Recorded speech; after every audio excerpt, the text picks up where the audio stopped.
It is Super Talk 99.7 WTN. My name is Matt Murphy. It is 7 minutes, just at 7 minutes after 4 o'clock. Thank you for being with us. That is Middle Tennessee time. I mentioned that because I failed to convert from Middle Tennessee time to Eastern time, and I thought that we would have Senator Marsha Blackburn on next hour. But I am pleased to note that she's on right now on the Super Talk hotline, and we are very happy to have not only Senator Marsha Blackburn, but I get to say gubernatorial candidate, which is one of my favorite words to say, gubernatorial candidate Marsha Blackburn on the line with us as well to talk about a lot of things going on in Washington and beyond. Senator, always good to catch up with you. How are you? I am doing well, and you are so correct. There is so much that is going on, and at 5:30 D.C. time, we will go to the floor, and we will again push and vote for a clean funding extension, a clean CR, and try to keep the government open. And the Democrats are, most of them are voting no because they want $1.5 trillion in new spending in order to pass a 7-week clean CR. And so, you know, the media's tried this in the past. And Senator, you've been around a long time. You've seen a lot of these come and go. Obviously, folks that work within government, they don't want a disruption in their work. And I understand some of those aspects of the problems that a shutdown can cause. But we see the mainstream media, I call them #NeverCNN and some of these other networks. I mean, they're losing their minds over this. It is a Democrat creation designed to try to panic the American people. And I don't think it's going to work. Well, I don't think it's going to work either. And, you know, Matt, you're exactly right. This is Chuck Schumer's idea. He has been assembling all of these leftist organizations in a war room for weeks, trying to plan for a government shutdown. They want to end the rural health agenda. They want health care for illegal aliens. They want, as I said, nearly $1.5 trillion in new spending. And what we're saying is no. We are going to, you've already voted for this budget. We are going to continue these funding levels, and we are going to work to pass the rest of the appropriations bills so that we move from a Biden budget to a Trump budget. And we'll give them the opportunity every day to vote for a clean CR and to get about the work of the people of the country, passing these appropriations bills, confirming President Trump's nominees, and getting them to work in the administration. Do you feel comfortable, Senator? I think most of America has your back on this, and I think you have their back. I think the Republicans are absolutely right. Typically, however, we see some cracks in the armor on the occasions that these things come up.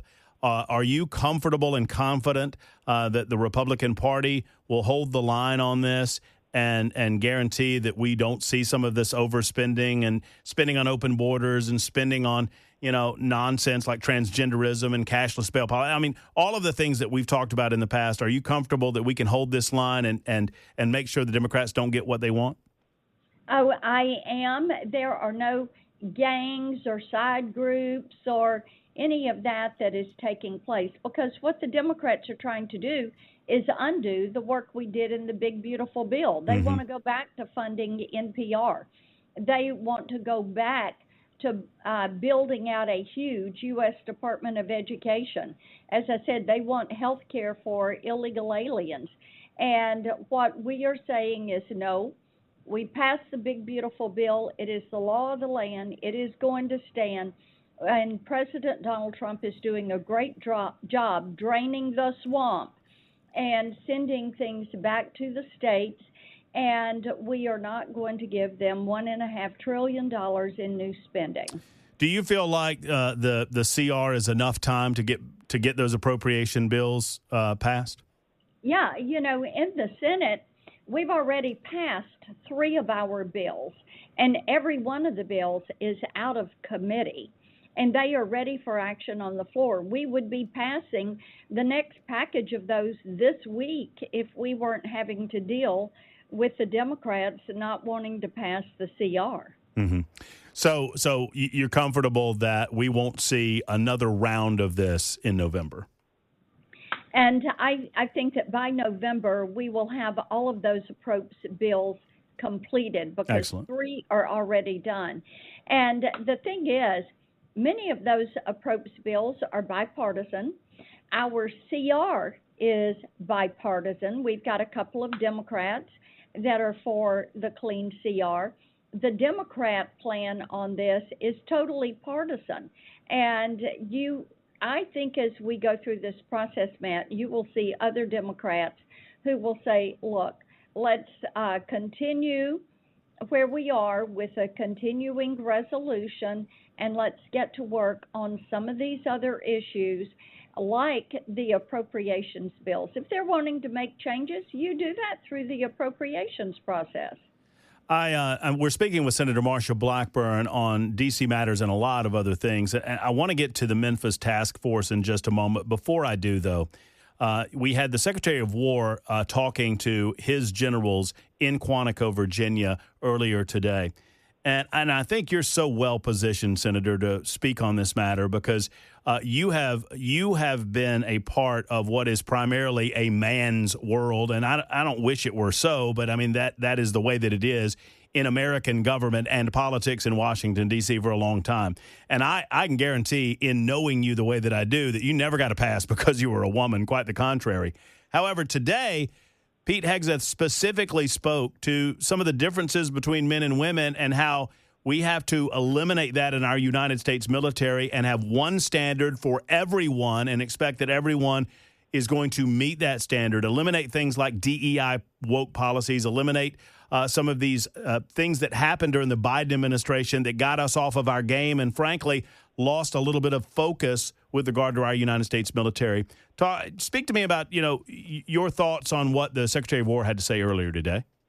And I have not been able to watch the full remarks because I was chairing a Judiciary Committee hearing on Blue City chaos, and we had State Senator Brent Taylor out of Memphis as one of the witnesses, and he spoke about some of the work Senator Haggerty and I have been doing in Memphis. Sure, that's what fair. I have seen from what Secretary Hegseth had to say was we have a standard. The standard will be met, whether you're male or female, regardless of any other differences. We will have a standard and push a standard.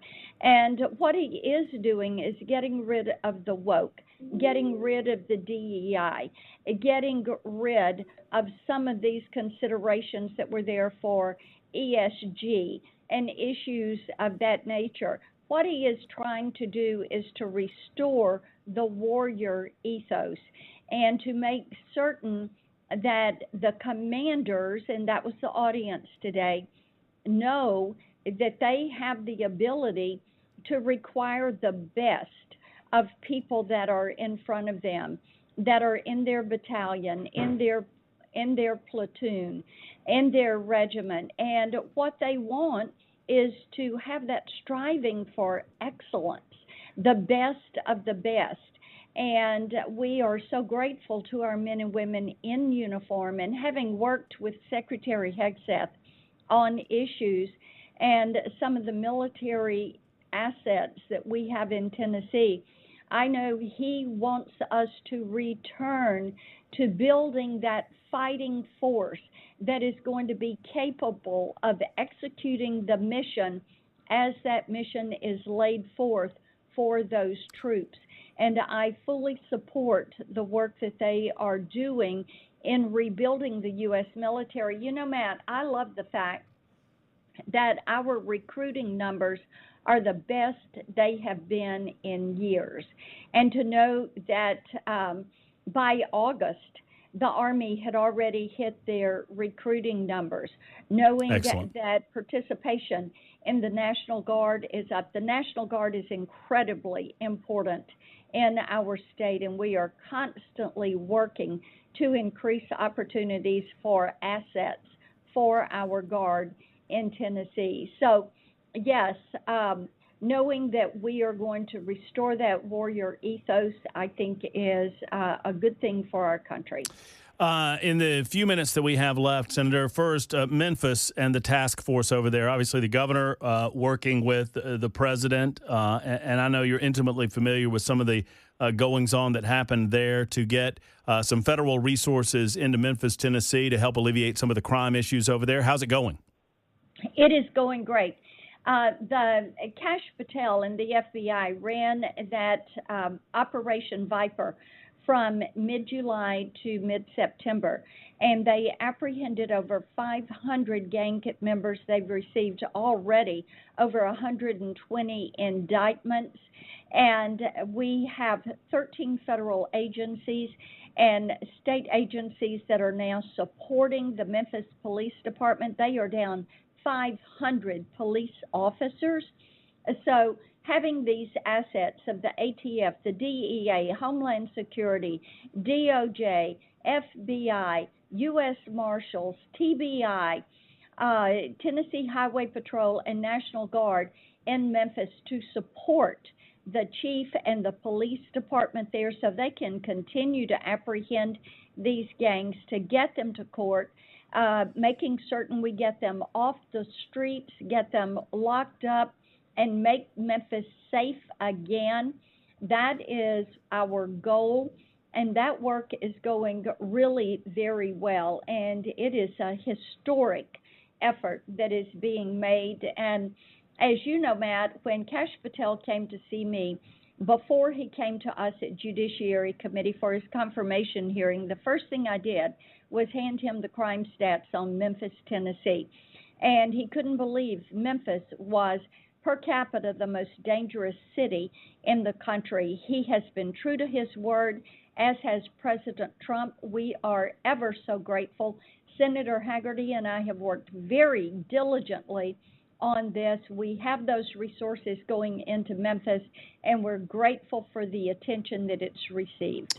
I know you're very short on time. If you have a second to talk about Immigration and Customs Enforcement, obviously we had the shooting in Dallas. We have a couple of other shootings that have occurred, just in the past several days, and obviously every single one of them is tragic, the one at the Mormon Church. But specifically on the Immigration and Customs Enforcement front in Dallas, Texas, is there anything else we can do from a government standpoint, from a citizen standpoint, to help protect those that are doing the hard work of rooting out some of these criminal aliens out of our midst?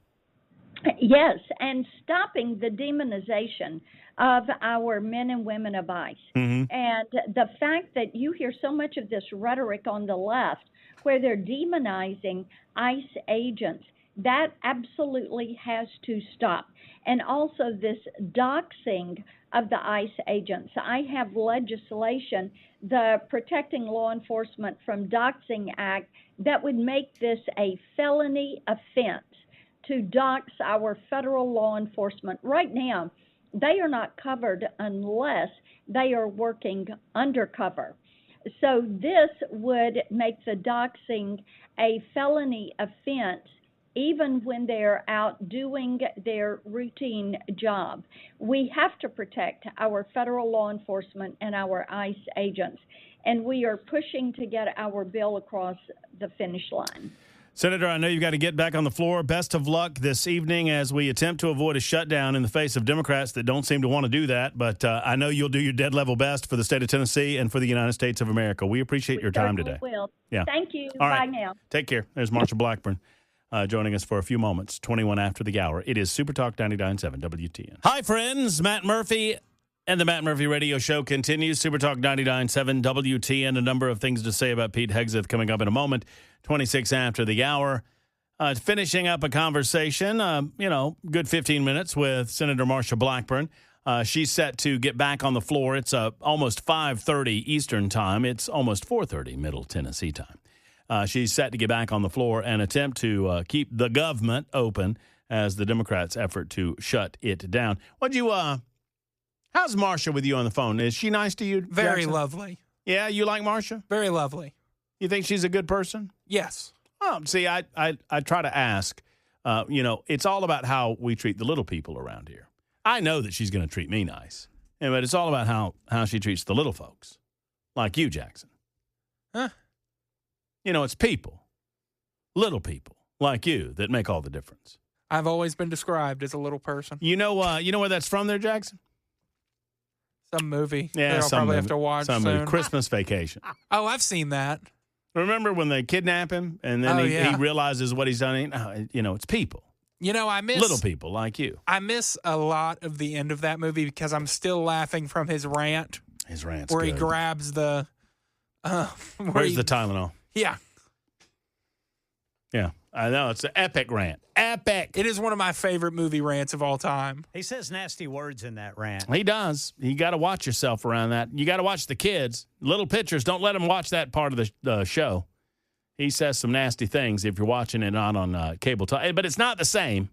No, if you're watching it on TV where they bleep him and they... So we watched it on cable television one year as a family, and the next year my dad Amazoned the DVD so we could watch the unleaded version. What? Oh, wait. He wanted to watch the PG No, version? we wanted to watch the real version. We watched it on cable one year. Uh-huh. And it was like, this isn't the real deal. This isn't the real deal. So next year he ordered the, and we watched that movie every year. And y'all see, Jackson heard the curses, and Jackson turned out just... Yeah, maybe don't let your kids see it. Maybe that's not the best example. You were asking me about the 7th District. What were you asking me? Who do you think's going to win? I just can't get a read on it. We've met all the candidates, and I think most of them, a lot of the candidates. Yeah. I think they're all lovely people. But I don't live in the district, and I don't have a good read on it. I do not. All right, so here's what I want to do. Jackson asked me this question during the break. I said, ask me again when we come back from break. He's like, who's going to win this 7th District? And earlier today, Governor Bill Lee endorsed Matt Van Epps. Now, I'm not good when it comes to telling you whether endorsements matter or not. Obviously, Governor Bill Lee, for many of you, y'all don't like him, but he is beloved amongst self-proclaimed Republicans in this state. Marsha Blackburn is too. It's interesting. If I asked you what you thought of Senator Marsha Blackburn, I would get mostly negative responses. Mostly negative responses from a mostly conservative audience. Yet, if we had a vote tomorrow on Marsha Blackburn for anything, Marsha Blackburn would get about 68% of the vote in Tennessee. So there's a little bit of a disconnect there, I think. Maybe part of it is that the most vocal individuals in any given dynamic are going to be those that are most passionate. And while people support Marsha, they are not passionately supportive of Marsha, but those that don't like her are passionately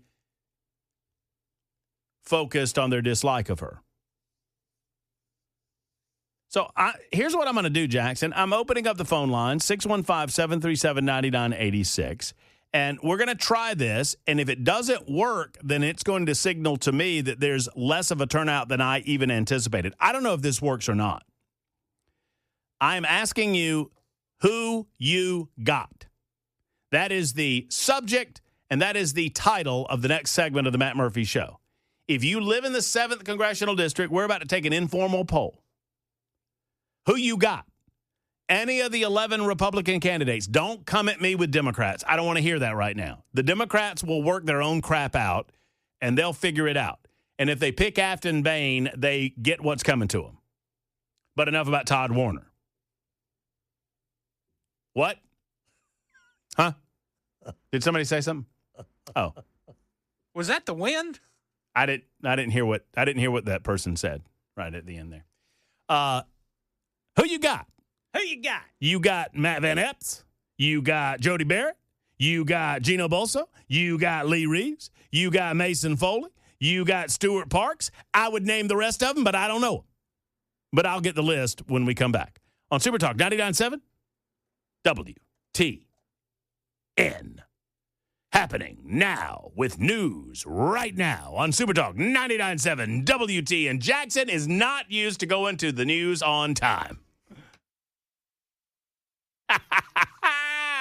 All right, so who you got? I got the list, but I only have 10. Everybody says there's 11. Oh, I like the music, too. Ken Weaver's jamming in the news closet. Oh, I like that song. You better watch out. You're going to bang into one of those walls. I think it's by the Dead Skunks. Is it now? I believe you. It is called upbeat, energetic, generic rock. One of these days, we'll get some real music on this radio station when Jackson decides that he's going to fill in, some of those folders with some real music. Maybe while you're on vacation. Hey, that's a good idea, Jackson. How about that? Come back. I'll come back and get a little surprise. Can you fix the TV, too? No. Can y'all tell that the TV's screwed up? No. You don't think the people on the on the Super Talk TV side can tell that this TV's screwed up? If you're blown up, maybe, but I can't tell. Okay. Well, that's good then. Well, then I should shut up talking about it, and nobody will know. How about that? But now everybody knows because I've said something about it. It's just got those little green alien dots in it. Looks all funny. So the redheaded stranger is going to check in with us at 5 o'clock today. She's going to a big some sort of zoning meeting, and I want to find out more about that. And I want to see if she gets a chance to talk to Representative Todd Warner because I got a couple of questions for that fella. I want to know when the last time Todd Warner saw Afton Bain. I don't know why I want to know that. I just do. I think it's fair. Don't you? I mean, didn't he say he was having a press conference yesterday? And they never had it. No, there's a meeting today about his rock thing. Yeah, it's that zoning meeting about the rock thing. But I thought originally he was having a press conference or something yesterday. Maybe I'm wrong. Maybe I'm mistaken. I don't know. So who you got? I got 10 candidates. I can't find the 11th. If y'all know who the 11th is, you let me know after I list out these 10.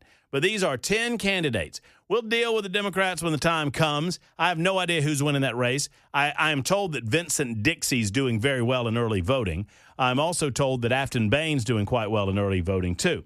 Now, in the meantime, the Secretary of State's office has indicated that in the 7th Congressional District, and this is the reason that I bring it up, because you in the listening audience, many of you are in 5, many of you are in 6, some of you might be in 4. I don't know what district you live in. Some of you might not be in the state.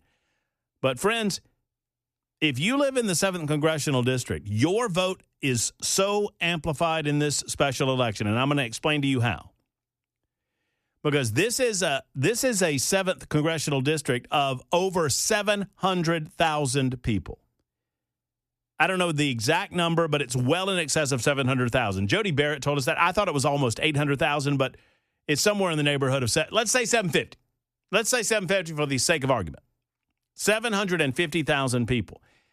And I predict, based on new data coming in, that the winner of the 7th Congressional District race in the Republican Party primary will get well less than 10,000 votes. Probably somewhere in the neighborhood of 7,000 votes. That means if this math works, that 1%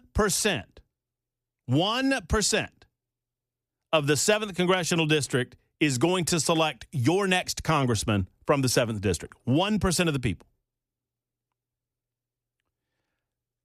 I'm going to say that again for effect. 1% of the people. Now, I could go off on a Murphy rant. I could put my rant pants on and tell you that it is damned shameful if that is true.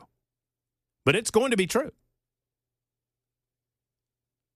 Now, you, folk, are the most connected 7th Congressional District voters out there because you're listening to a show like this one. And we talk about these local issues that matter to you. And I understand that people are busy. And I understand that, you're only getting about a 50% turnout at best in just about any election. But just do the math with me now. 10 candidates. According to the Secretary of State's office, a total of 20,974 absentee and in-person early votes had been cast. And I don't know, that is of yesterday? Day before? That is of Friday? So that would have been as of Monday morning? Oh, no, wait. It gets worse. Of those, 9,795 are from Democrats. So that means that in the Republican Party, only 11,179 votes have been cast across the 14 counties that make up the 7th District through Saturday, not Friday, Saturday. Now, if you've not registered, it's too late to vote in the primary, so it's too late. And it will not be too late to vote into the primary until next Tuesday when voting day actually happens in the 7th Congressional District. And this is the only thing you're voting on. But if you work the math here, the expectation is even if we double those numbers, let's say you have the same amount of people that have already voted early, the same amount of people that have already cast absentee ballots, and you have another, let's say we get up to 14,000 votes. That means 28,000 votes in the Republican side of this. 28,000 votes on the Republican side of this. And let's say that the winner, and this is being overly generous, gets 20% of 28,000. I'm trying to keep the math as simple as I possibly can. So 20% of 28,000. That is 5,600 votes.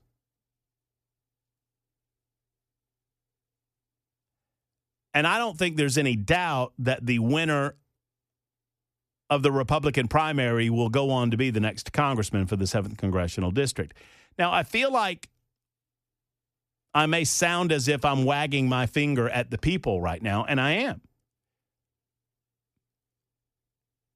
We are, as a radio station, one of the most listened to, and I don't take much credit for this at all. The greats like Phil Valentine and Brian Wilson take the credit for this. But we are the most listened to news talk radio station in Tennessee, bar none. And one of the top tier listened to news talk radio stations in the United States of America. And that is because of greats like Dan Mandis and Chris and Chad. I'm just a small little cog in that machine. And truly the greats that came before me, I'm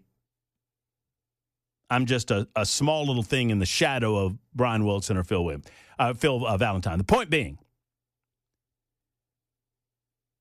I asked a question, who you got? I asked a question about the 7th Congressional District, and nobody has called about it. Nobody. And I'm telling you that less than 1% of the population in the 7th Congressional District is going to decide this election. And for the next several years, I promise you, people will get on this radio station and moan and complain and bitch about government. And I'm sorry to be nasty about it.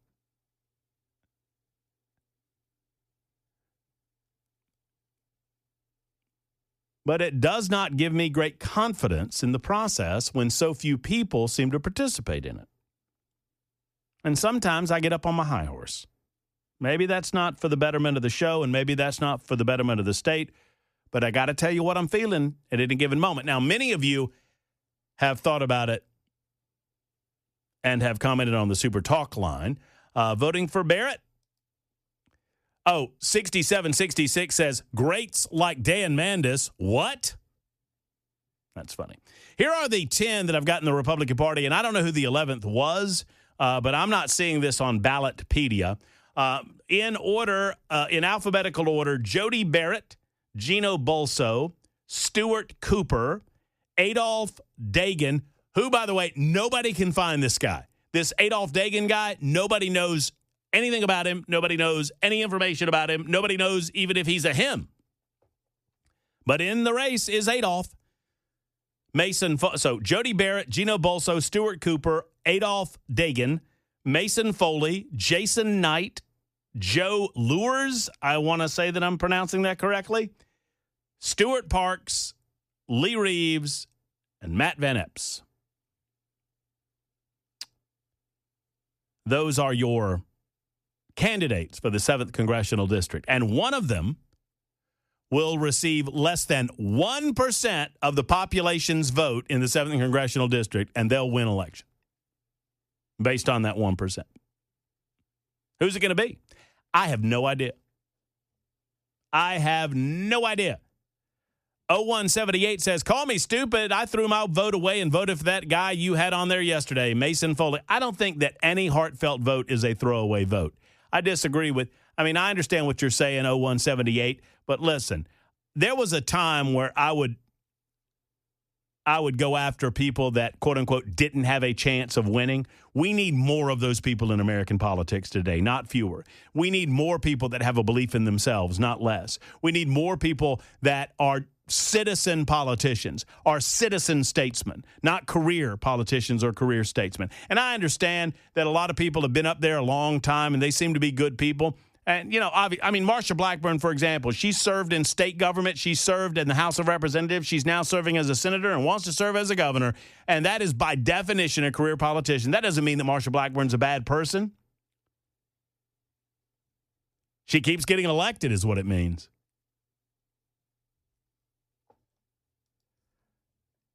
'9368 says, voted yesterday. I used to only vote for president until I got older and realized how important it was to vote in all elections. Amen, brother. Amen. 1221 said, I'd vote for Afton if I lived up there. She looks like she knows how to party. That's funny. I'm leaning toward Matthew Foley, specifically because of that one interview yesterday. Mason Foley. 2565. Several of you saying you voted for Jody Barrett. Several of you saying you voted for Foley. Several of you frustrated on the lack of voting. And some of you saying you're still undecided, which is all good.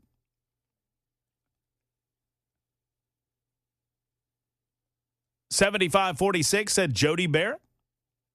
So I'm getting a lot of Barrett votes. I think that Jody is probably, if I put money on it and I'm not putting money on it, I would suggest that Jody Barrett is probably the front runner right now, considering the long knives, if you will, are out for Jody Barrett with a lot of these attack ads that could boomerang on some of the individuals that are attacking him. There's only so much of Jody Barrett that we can hear without people going, what's the deal? Why is everybody coming after this guy? Maybe there's something to him. I think those things can boomerang on a guy when everybody else is after him. But there are people after Lee Reeves, too. Apparently, Lee Reeves houses illegal aliens or something like that, according to the naysayers. Then there's Matt Van Epps. Apparently, Matt Van Epps was, what are one of these attack ads it's calling Matt Van Epps Tennessee's Fauci. Matt Van Epps, Tennessee's Fauci. To hear these attack ads, all of these people are just scum of the earth. When I happen to have met most of these people, and most of these people are good folk, and frankly, most of these people are going to vote in the proper fashion, and in the same way, 95% of the time. So, with that in mind, ask and ye shall receive. I got some calls on the 7th Congressional District. We'll get into those in just a moment. 52 after the hour on Super Talk. Super Talk 99.7 WTN. Thank you for being around. Several of you have asked this question, and just because you have, I will answer it. My nephew will be stationed after graduation from basic in Missouri. He will go to Fort Sill, Oklahoma, and he is 14U, which is air defense, artillery. He is very interested in being a part of the Golden Dome effort here in the United States of America, which is pretty cool. So 14U is that general distinction, and then once they figure out certain technical areas of expertise, then that will apparently move on to other things that I'm not familiar with. But that's the answer to that question on Super Talk 99.7 WT, and a lot of people are responding now that I've wagged my finger. I just get, I get frustrated with our participation sometimes. I get frustrated with the amount of complaining that we're willing to do without a certain level of action. And I'm not talking about you. I mean, you're the choir, right? If I'm the preacher, you're the choir, and I need the choir here every Sunday morning. And, you know, if you start condemning the choir to hell, before you know it, you come in on a Sunday morning and you don't have a choir anymore. That's not what I'm doing. I do feel like a minuscule portion of the population select so much of our representation. 0180 writes in and says, I'll try not to listen to the radio every day anymore. Okay. Therefore, I'm a little out of the loop on the elections that are coming up, and I don't even know if I'm in the 7th District. I live in Mount Juliet like yourself, Matt. Would it be too much of a stupid question to ask if I live in the 7th District or not? No, it's not I do not live in the 7th Congressional District in Mount Juliet. I live in the 5th Congressional District in Mount Juliet. I think Mount Juliet is a combination of 5 and 6. I do not believe that 7 gets near there. I think 7's on the other side, if my map memory serves me correctly. 7's more on the west and north side of the city. And I think 6 and 5 come together around MJ.